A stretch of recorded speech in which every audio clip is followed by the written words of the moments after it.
Each of us is blessed with unique abilities, talents, and gifts bestowed upon us from above. It is up to us to nurture these gifts and share them with the world. Celso Pepito, 68, is one of Cebu's most beloved artists. Renowned for his distinctive cubism style, his work beautifully reflects the spiritual and cultural influences of the Cebuano people.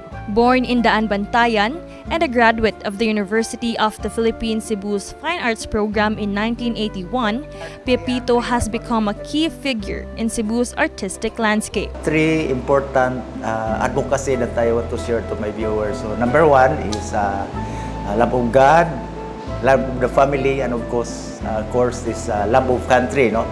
So the purpose of this aspiration is to help motivate my viewers to go back to Him. No? As a devoted follower of Santo Niño, Pepito has always honored the Holy Child in his artwork, weaving his faith into his creations. I'm trying to tell them that God is very important in our lives, you know. Na Santo Niño is, ang nakanindot sa Santo Niño kay bata siya, very lovable sa tanahon.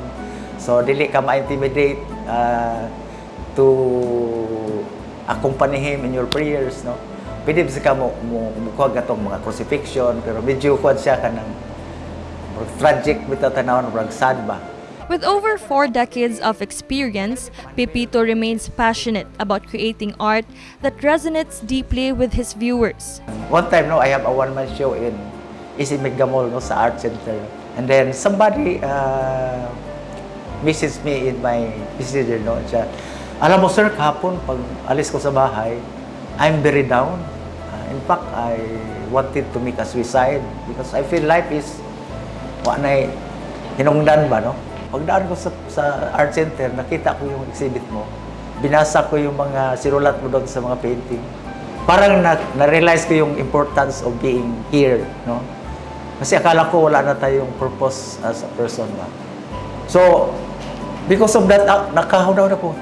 Sakto din ako gihimo, no? Naka-inspired kang like people. Pepito also aspires to be a positive role model for the youth of today. In one of his most meaningful projects, he was commissioned to create a sculpture for a school in Cebu City, hoping to strengthen the students' faith in God.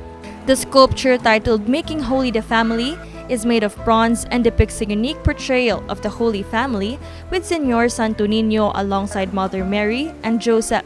It has been a plan of the school to put up a shrine, but with the limited space that we have, so we thought of putting a wall shrine.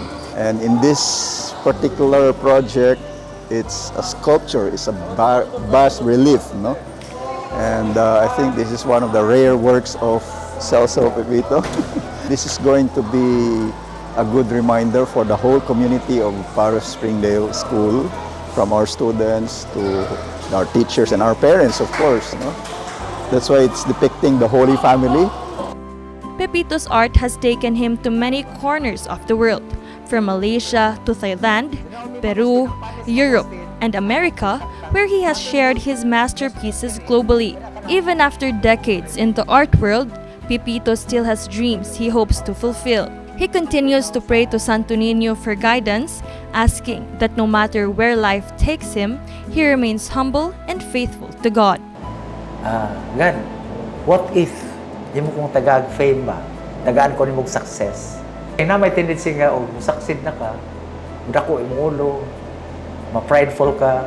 So everything is reachable for you ba? But I always ask our Lord ba nga, kung saan ka nako pag-manage ba? Just in case, imong successful, di ba? So, muna sa mga prayers nga, I keep on asking God to help, di ba?